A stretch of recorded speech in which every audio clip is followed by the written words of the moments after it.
Yeah, and Christmas. Okay, Caitlin, can you start over? I'm sorry. yeah, no problem. Okay, All right, thanks. so you're gonna hear a lot of the same information, but my name is Caitlin Bulkovsky. I am a fourth year junior here at the University of Michigan. I am studying psychology and hopefully will have my bachelor's by the end of next year. I am applying to the University of Michigan School of Social Work as well, and I'm working towards my master's there to hopefully become a counselor. So what we're doing with NAMI right now is we're trying to understand any unique experiences you might have had during the COVID-19 epidemic and how that might have impacted your roles or your job with NAMI, and any changes you might have seen that NAMI has implemented that might have been, excuse me, that might have impacted your role there as well. I also wanted to preface that I'm going to be taking notes. So if I'm not looking directly at you when I'm talking with you, it's not because I'm not paying attention. And then I would also who like to ask if we have your consent. There is a consent form that we want to make sure that we fill out. Sorry, I just have a question mark. Sure. Are we supposed to have them fill out the consent form Yeah, before? well, this is something we'll have to work out. So Penny, Okay. we would, in an interview, we'll probably just be able either send you the consent form in advance or we got to work this out, obviously, Kate. Okay, I just Go ahead. wasn't sure. Okay. Just summarize the consent as you and ask Penny for her permission. Yeah, of course. So first off, I want to make sure that I have your permission to record this interview. We will be sending a transcript to you after the interview is recorded. That way you can edit or revise any statements that you might have made into the interview. We really just want the experience to be fully your reality. So we are trying to portray the most truthful aspect of your story. Is that okay with you? It is. Okay, perfect. And then we'll just dive right into the interview then. Okay, that would be Michael, area 1. Hey Penny, how are you today? I'm good. How about you, Michael? I'm good. I will also take a quick second just to introduce myself so you feel a little bit more familiar. My name is Michael Hu. I am a fourth year senior here at the University of Michigan. I'm a double major in jazz studies and psychology. And I'm very passionate about mental health because I think within the community of musicians, especially artists, mental health is a very important subject. And as I've learned through my coursework and experience, mental health is not just something that can be fixed, quote unquote, through clinical practice or anything. It's definitely a community effort. And so I'm here today to ask you about your experience with NAMI and working with the community towards a better environment for those who have loved ones that have mental health issues or with individuals that have mental health issues themselves. So how would you describe your experience with NAMI so far? And can you tell me about how you came to be where you are today? Sure. So I would have to go back to 2005. My son lives with bipolar disorder, and we were going through our crisis at that time. I went to a support group, and I found that support group from probably research online. Then at the support group, they told me about a class coming up called FEST, Family Education Support and Training. That was our prequel to family to family that we teach now. So I took that class and learned a lot. It helped a lot. And most people take these classes when they're in a crisis. So I started out that way. My membership probably started that year too. As time went by, the people who teach FEST had been teaching it for 12 years, and they were pretty much, burnout and probably looking for a way to get out. I started to volunteer in 2008. That's when I retired. So I had the time. So I was helping them. I would teach a little bit in FEST. I would help them organize. and do some of the paperwork and schedule some of our speakers. Then I started to teach it one by one. Our facilitators for Fest started to drop out. Well, now we needed somebody to coordinate the course. And we put that out there and asked people within NAMI who might be interested in doing that. Well, I had already done it and I knew probably what needed to be done to get the class together and going. So they pretty much hired me because it's a paid staff position. So I did Fest for 2 years, and everyone who had done it before us dropped out. All the facilitators, I had to get new facilitators. We did, and we taught it that way for at least 2 more years. Then Family to Family was introduced to us. It's a national program, and it was encouraged that we became a part of the national program. It's taught the same way across the country. So we embraced it. We got the material. It was taught a bit differently. And so I have been actually coordinating Family to Family probably for 12 years, and then Fest before that. And when the pandemic hit, and we couldn't meet in person, then we heard about Zoom. First time we heard about Zoom, and thought we could do that. We could do that. So we jumped right in, and Zoom has, it had different learning videos. And so we decided to schedule it for Zoom, and we ended up having a class. It was bumpy, and we learned a lot because I was trying to be the monitor and a teacher, and you can't do both. So we didn't know that. And a lot of people had connection problems. So the first class was bumpy, and everyone was very patient because everyone else was learning too. So this is how we managed to transition. And now the classes on Zoom, they're all on Zoom. So as time goes by, the thought is Zoom is great. We can teach anybody across the country who can't find a class somewhere else. We've had people from Colorado, California, anywhere really. But when we are able to meet in person, what we're thinking to do is to hold two classes. We do 2 classes at a time.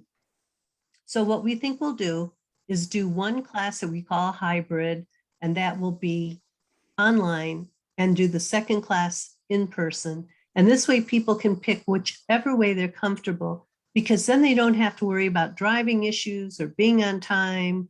And so that is really a big change for us that I think will be really beneficial. So I noticed that you talked about your own personal story with a loved one who had a mental health disorder, and that was kind of your gateway into NAMI. Is that right? That's correct. My son was diagnosed at 13 years old, and none of us know anything because we don't expect this. And it's always a shock. For me, it's the more I know, I dive into it. I've got to learn about it. We tell everyone education is the key, especially today.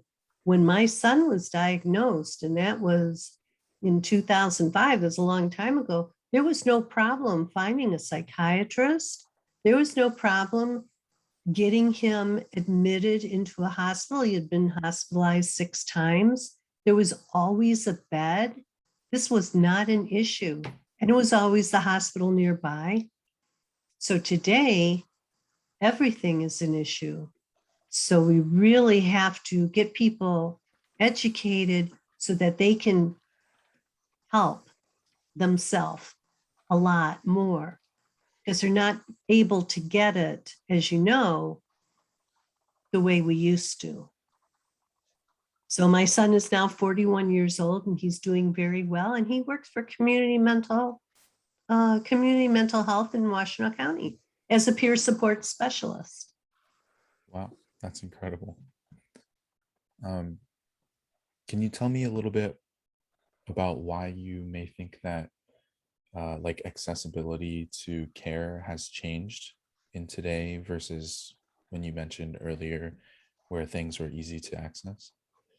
Sure. So because we do have psychiatrists who have retired or have just gone some other direction, and of course, there's many more people that are being diagnosed with a mental illness. Zoom, and then the pandemic has not helped. So because it's hard for people to find a bed, and I don't think it's always because the beds are full, they don't have enough doctors for the amount of beds that they have, so they will only take as many patients as they can handle. So now they'll send them who knows where, they have to find a bed. Now, my advantage with my son is he's always signed the HIPAA law form to allow me to speak with his psychiatrist. So that is a problem, the HIPAA law out of our hands, but certainly could use an adjustment. A lot of family members who are trying to be their loved one's advocate don't know where they are or what condition they're in, but we always tell them that's the way it is because they didn't sign the release of information, but you can tell the doctor anything. And everything that you tell them is going to help them. Tell them how they react to a medication. We tell them to document everything, lab reports, doctors that they've had. So if one medication didn't work, you've got to tell your new psychiatrist because they won't know. And if you didn't document it and you don't know, they're going to prescribe something that didn't work, that maybe they had a reaction to. It's important to have, we tell them, be sure to document everything, keep a record. I have a binder of years of records of my son to keep track. And they can tell the doctor this stuff. This is what they need to know. I don't know if I've gone on a tangent or if I answered your question, because that does happen. So let me know if I didn't answer your question. I think you did. And I think it's been really incredible to hear about your story of going from having a personal experience, still having a personal experience with someone who has a mental health disorder, to transitioning to like providing education and resources to other people who may be in the same shoes as you. So thank you for telling me a little bit about your story. You're welcome. My pleasure.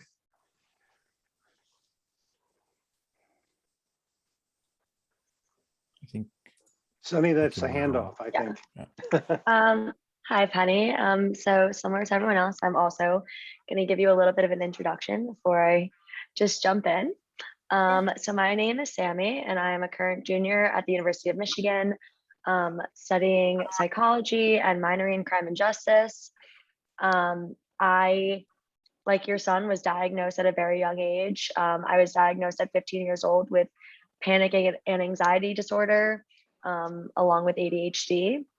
And it definitely was super shocking for my parents. You know, mental disorders weren't exactly something that was very well talked about or known in my family. My uncle suffers from a lot of them, but because of, you know, when he was born, there obviously wasn't as much access, or it used to be a very big taboo. And luckily now it no longer is as much one, but because of that, there wasn't exactly much knowledge of the field within my family. But thankfully, due to programs like NAMI and different organizations that my doctors recommended to me, I was able to find help. My parents were able to find kind of the information that they needed to understand what it was like, you know, to have a child with such severe, you know, anxiety problems. I know it definitely is just as hard on the parents as it is on, the kids. So I just wanted to, thank you for taking the time, because as a kid that went through it, it definitely means a lot to know that, there are other parents out there that, are taking just as much care and time to understand the disorder, even though they don't personally have it. So, okay, now I'm going to go into a couple of questions for you, if that's okay. Yeah. So, as I'm sure that you've seen, there have been soaring numbers of mental health cases and awareness due to the COVID-19 pandemic. And NAMI is an organization which has directly worked to help with these increasing numbers. I know that Mark has talked a lot about how you guys have tripled the size of different groups and organizations and things like that. But I just wanted to get a better understanding of how what experiences you have personally to deal with like the new environments and the demands which NAMI is facing today, especially because you are a actual employee at the organization. So I also work in the office, but remotely. Sometimes I'll go into the office.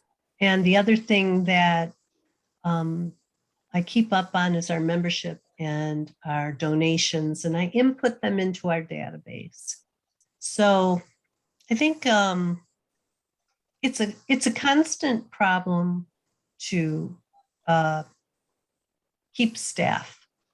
Turnover is tough, and it's only tough because, for one thing, we are beginning to kind of age. I don't like to say age out. Well, we're all getting older. So we know the most about how the process works. And it still seems to end up on us because we do have more young people involved, which is wonderful. We don't have enough.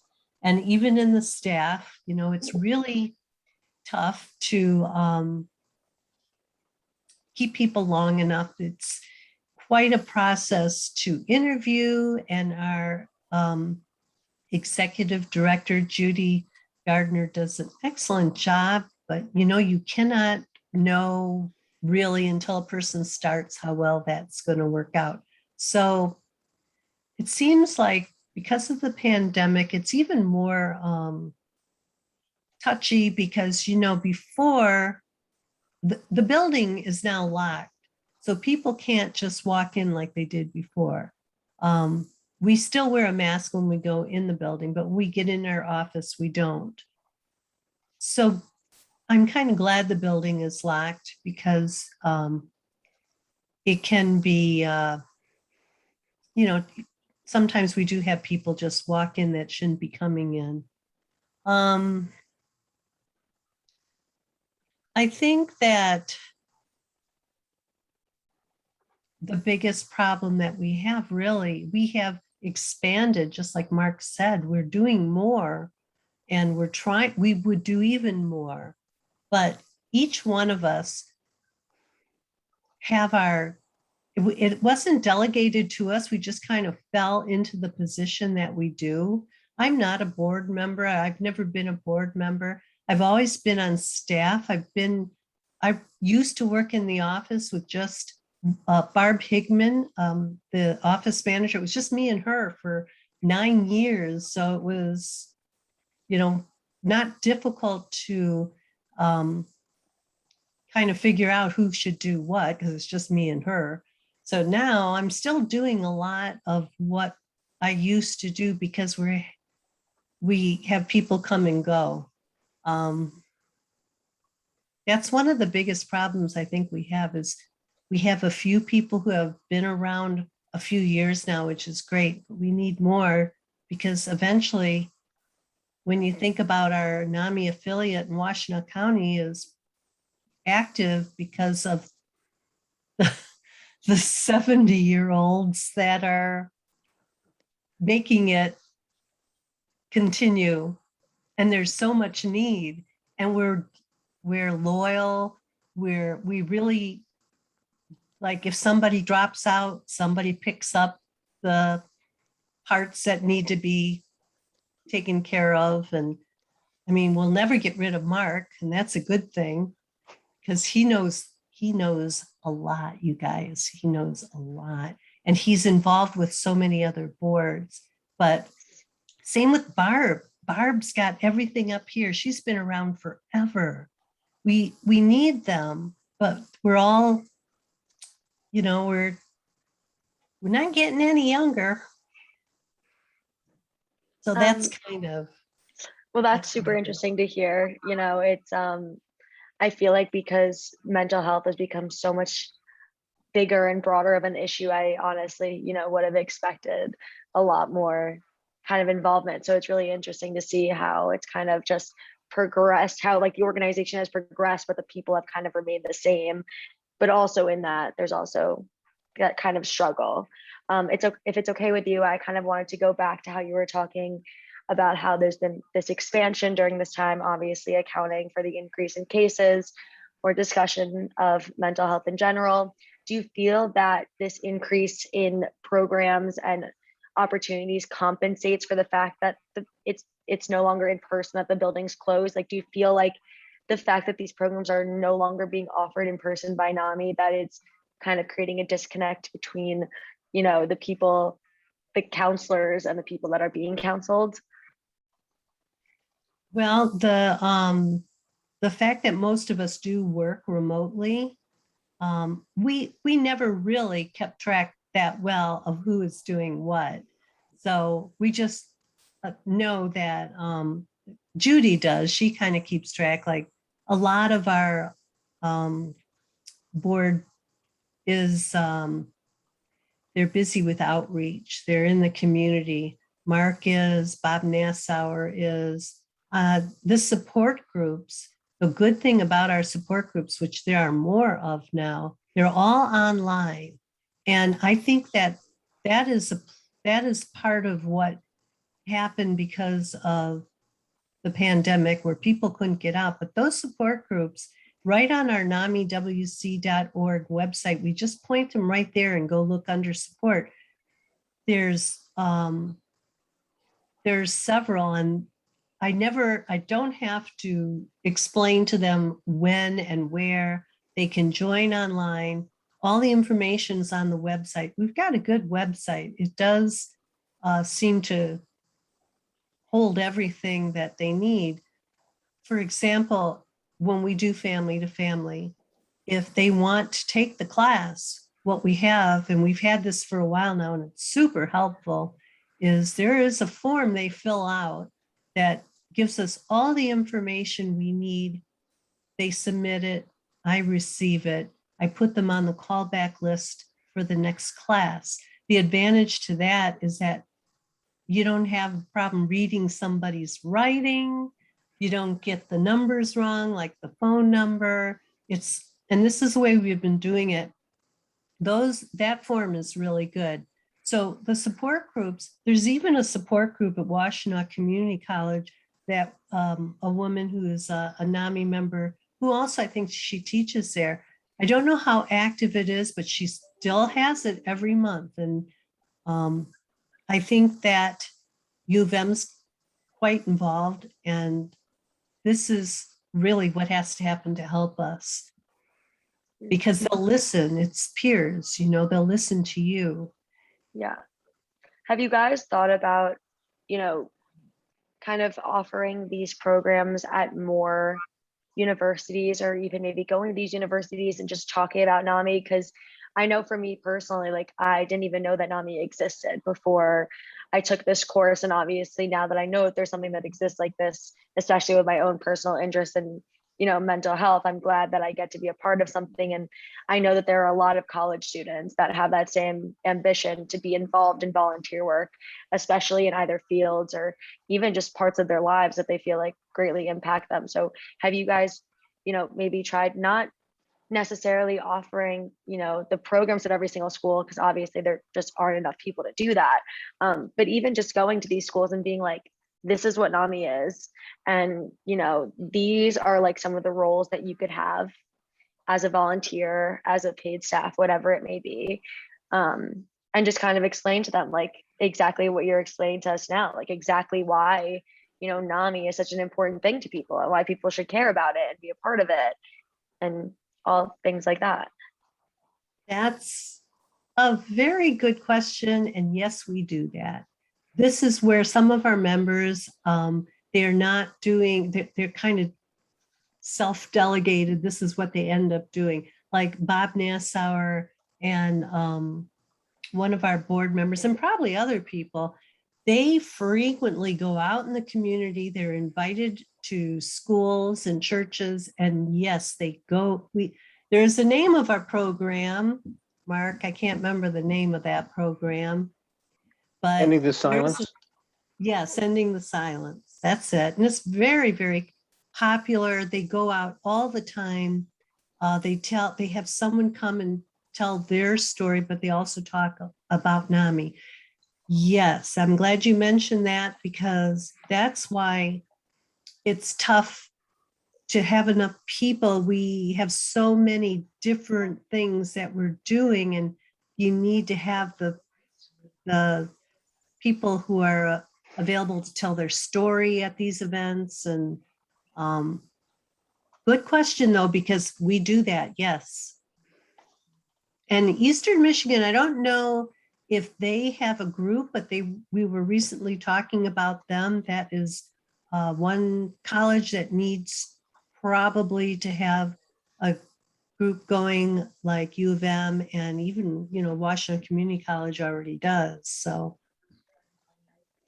Well, thank you so much for sharing. And I really appreciate you not only opening up about, your own personal concerns and observations of kind of what has changed because of, the increased impact of NAMI, but also just kind of clarifying like some of the different programs that you guys offer, because I've looked at the website and I agree it's very easy to read, and there are so many different programs, but I think because of that also someone that's never seen it before, would not even get to look into all of them. So thanks for that clarification. I really appreciate it.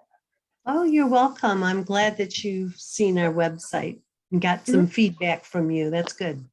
Yeah, it's very nice. I think my favorite part is probably like the map where you can put in like a zip code and you're able to find like a NAMI organization near you, which makes it super easy. Yeah, that's on the national website, NAMI.org. Yep. Yeah. Yeah, a lot of people find us that way. I'm glad they find us.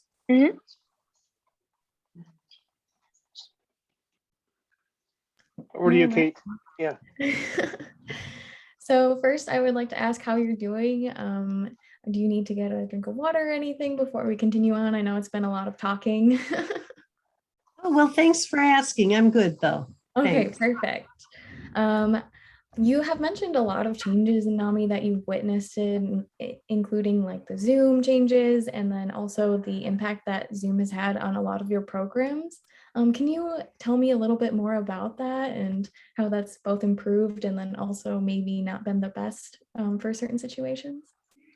Well, when we first started with Zoom, it was bumpy, but it didn't take that long. Let's see, we got halfway through the first class using Zoom. Everyone started to kind of get the hang of it. And as time went forward, more and more people were using Zoom anyway. So it got to be wonderful because we didn't have any more. Generally, we don't have any more technical issues where people are asking us simple things like, I can't hear you, check your settings, could be your computer, could be, things like that. So we're past that. Most people have used Zoom and they can do those simple things. So we like it. We really like it. It's not as good as hands-on in that way. Like there are some activities we can't do the way we would do in person.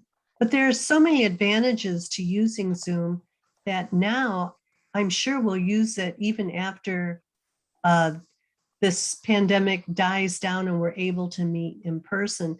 The advantage of people coming to the class, no matter where, I've had people ask, they're trying to find a class in their going on in their area or their affiliate. And that's when we send them to NAMI.org and do exactly what Sam was saying, to put in the zip code, and you can go around the country and see where there's an online class, and they should be able to take it. It's taught the very same way everywhere. So the way we do it, that's worked out really well. They get an electronic copy each week of the class for that week. And we encourage them. It's only 8 weeks. It used to be 12. It was 12 for years and years. And I'm so happy that it's only 8, because that's a big commitment. Because we tell them, if you come to at least 6 out of the 8 classes, hopefully all 8, at the end, we'll send you a hard copy of the manual. So we get donations. We're actually getting the manuals printed for us by Chelsea Hospital and by the Ann Arbor VA Hospital. So we don't have to pay for it. That saves us about $30 per manual. And because we mail them book rate, it's only $5.08 to mail it. So we can do this. We saved enough money by not doing it in person, not providing food, which we used to do. That's going to change in person. I don't think we're going to go back. That was a lot of work to provide food. It was so much work, but it's just what you do, because that's what you've always done. So I don't mind not doing that. So because they get this hard copy at the end of the class, and we only send them an electronic copy every week, our attendance has improved. They haven't. That's why we had so many people graduate this time, because they wanted that hard copy. And I had to mail them a bunch at a time, like 14 one time, 16 one time, then 10 to the post office. They're heavy, you know, but it's okay, because this is actually great incentive. It's working for our attendance. The classes are packed. There's eight, and it's a big commitment, but 12 was a bigger commitment. So to tell you the truth, I completely forgot. Oh yeah, your question was about Zoom. So that's it's been very, I think, very good for us. All our support groups doing Zoom. I don't know in the future what they will do, if they'll do them in person. I know that with family to family, we will do one class on Zoom, one class in person, if it comes to that.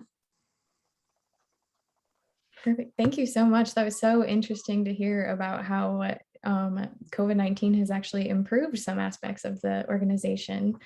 I definitely feel like a lot of different places are adapting the online world to their organizations to make accessibility to mental health and other services more accessible. So I am so happy to hear that. Yeah, and the other thing, because it's on Zoom, we're able to work remotely a lot. We have our staff meetings doing Zoom, have not find that to be a problem. And the working remotely is great. I can do everything at home that I do in the office almost. So I don't have to go in the office that often. Good. I'm so happy for you. I just want to ask, are there any stressors that you might actually be experiencing because of the changes that COVID-19 has implemented? Well, you know, we are the National Alliance on Mental Illness, and we hear probably everything you guys hear. And it's the stressors are, we used to be able to recommend to some of our participants, they still ask, can you recommend a psychiatrist? Can you recommend a psychologist? We're having, and we really, the only people that we can recommend are through other participants. So we throw it out there to the class. Can anybody recommend somebody they've been going to? Because we can't do it personally. For one thing, we can't do it on behalf of NAMI, but personally, I can recommend on my own experience. that kind of thing, but there's fewer. It's harder to find. And I would think though, and I don't know this for a fact, but because there's an awful lot of video conferencing with doctors now and psychologists, I would think that that would open up again anyone, anywhere in the country. So I'm not sure yet if they do that, but that is still the issue. That is the biggest, I think, stressor. I hate it when somebody asks that question because you want to give them a recommendation so badly, Of but course. we just don't have much to give. So I try and write down every time somebody recommends somebody and pass it on, that poor person, because they probably get inundated then. There's not that many, Do you think that it would be beneficial if NAMI might be able to create a list or a page on their website where people might be able to find psychiatrists not specifically supported by NAMI, but resources that can help people find people in their area? NAMI has, even community mental health does have resources that people go to. In fact, calling community mental health would be the first step. They now have more suggestions, and you call access and I think that they can transition someone until they can find a psychiatrist and help them. Mark would know more about that, but I will say, I think they've expanded in that way, and Yeah. because of our millage passing. All right. I just have one more question that I'm curious about. Has there been any environmental changes in NAMI that you've experienced? Any different aspects within like the community that you work with that might have altered because of COVID-19 and the impact that you might have seen on that? Well, the only environmental change that would probably affect us is location for some of the things we try and do. We used to hold our classes at the Ann Arbor VA hospital, so I don't see that happening anytime soon because it's a hospital. And as far as environmental, I don't think so. That's completely fine. I'm so happy to hear that it's all good. Yeah. Yeah. All right. And we just have, I think, a few more final questions that Sammy's going to take. Well, Penny, I just wanted to thank you so much for coming to speak to us today. I genuinely, I'm really ecstatic that I got to hear that COVID-19 hasn't put a damper on NAMI's mission, and actually in some ways it's actually made it more accessible. I know as a student doing school online, it certainly made it, more accessible, but definitely there were some struggles that came with it. But obviously it's a little bit different because this is a learning setting where NAMI is more of like a personal, and it's more of a conversation. So I'm really glad that Zoom has given you that ability to kind of reach out to more people, and that, it's kind of taught the same way everywhere, so that you never have to have fear that if you recommend someone or they move and they still need that kind of help, that they can, acquire that. And I was also really glad to hear that NAMI has been taking the initiative, to find more young people within the organization by going to these different schools, because I definitely know, that there's a need and a desire, especially within the student community, even within my own friends. All of us are super invested in mental health, super interested in it. I personally am a health and wellness peer educator for my sorority, so I kind of get a little taste of what you guys get to do. I get to provide not necessarily, names of psychiatrists and physicians, but I get to recommend, organizations and companies that provide things like that for college students and other people that are suffering. But yeah, once again, I just wanted to thank you so much for being so open about not only your personal story. I know it's very difficult to talk. It's a very, sensitive subject, but I'm very glad that you were so open about it, and that we got to get to know a little bit more, not only about you, but also as NAMI as a whole. Well, that's what we're about. We are the advocates. We are open. We we're trying to stomp out stigma, and we're a very loyal group. So you guys don't give up. And you say this too. There's always hope. You haven't tried everything. You never give up. You just keep going, and it's a process and it takes time. No, absolutely. Absolutely agree with that. Well, thank you again. You're welcome. I was have a happy wonderful. to. Good. I'm glad. Thanks so much, Penny. And you guys did a great job. I'm really, really impressed. Penny, how was your reaction to the interview? Good and bad. What do you, give us your honest feedback? This is a learning process for us. These guys are good. I mean, Say more about that.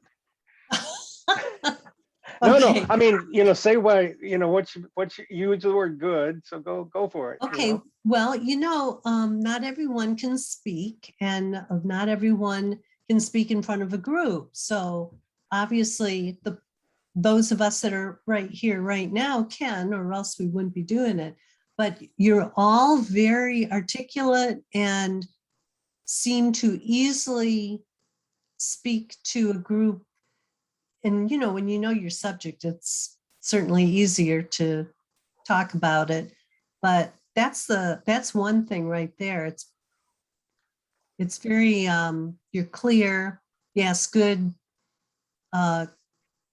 questions that are to the point. The only thing I would say is, and I have to remind myself the same thing.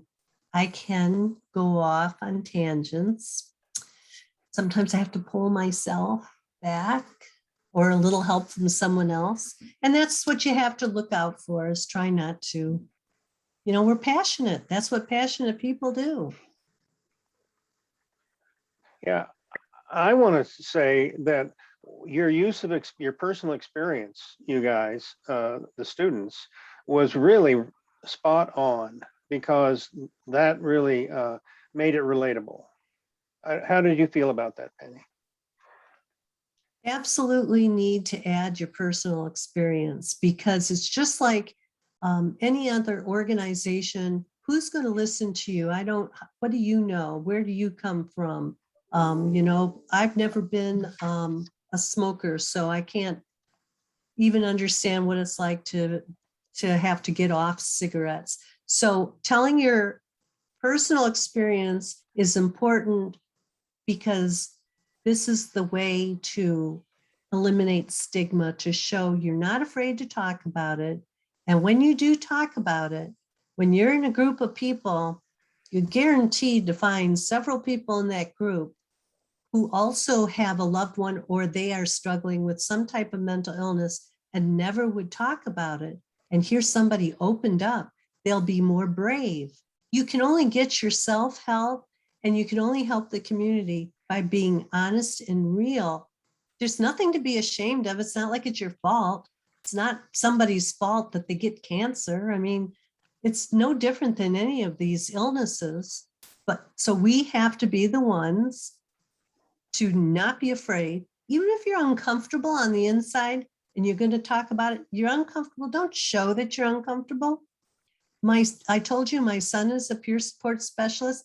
He will speak at different places in schools, and also for family to family. And he'd be the first one to tell you, well, I live with bipolar disorder, and he'll tell his story. That's why we have several people like him. And there's the Speakers Bureau through Community Mental Health. These people, their job is to go out in the community and talk about mental illness. Got to talk about it. Even if you're afraid, don't show that you're afraid, and you'll see that people will be really receptive. Thanks. So, Penny, do you want to say anything more? before we Oh, I wrap up? appreciate being part of your training, and I'm really happy for the field that you're going into, because we need more of you. And it's going to be challenging, but I think you're up for it, or you wouldn't be going in this direction. And I appreciate the fact that you are. So thanks. Do you Right guys, back to you. yeah, do you want to say anything? Kate? Yeah, I just want to thank you so much for sharing your experiences with us, especially your personal experiences. I know it can sometimes be difficult to be vulnerable with strangers, so I always appreciate that transparency with people. And once again, I have learned so much from this interview, and I am so happy that you were able to share your experiences with us. Michael, do you have anything? You don't have to. Yeah, I don't really have anything. Just thank you Okay. for your time. Thanks, Michael. Sammy? No, yeah, again, I'm just really appreciative that you were so open about such a sensitive topic. And yeah, I think the really nice thing about this class and the environment that Mark and everyone has created is that it's just as open as, as NAMI's mission, I feel like, is supposed to be. I feel like we've all been taught through learning how to do these interviews, that you can be open about this topic, because this organization is centered in it. This is all they do. So I think that's a really nice thing, is that we've kind of gotten rid of this taboo that mental health is just something that needs to be silenced, when it's actually, there's no solution in silence. There's only a solution when you talk to others and you find out what works for others, because you have to try something at some point. So I think that's a really nice thing about what's been created through this whole process, and just working with NAMI as a whole. Great. Well, thanks a lot, everyone. This has been a great, I really think this has been an excellent interview. Thank you, Penny, and everybody. You really stepped right up. So I will send you the transcript, and you guys will help us. I will take part of it. I'll section it off so you can clean it up, because there's always some goofy transcription problems. And then we'll send it off to Penny, and we'll meet that end of the bargain. And you, Penny, then can read it and do whatever you want. Correct it, add to it. This is your story, so it's up to Okay. you. You don't have to read it either, so don't feel like you have to. Okay, No, cool. it was fun for me. You guys are great. Okay, thanks. All right. Thanks a lot, everybody. See you next week at the same time, and we'll just review this, what we did, and go over it. I've got some notes, but I think you did a great job. Thanks a lot. Thank you so much. Bye. Okay, Hi, bye. guys, thank you. Bye. Having a good weekend.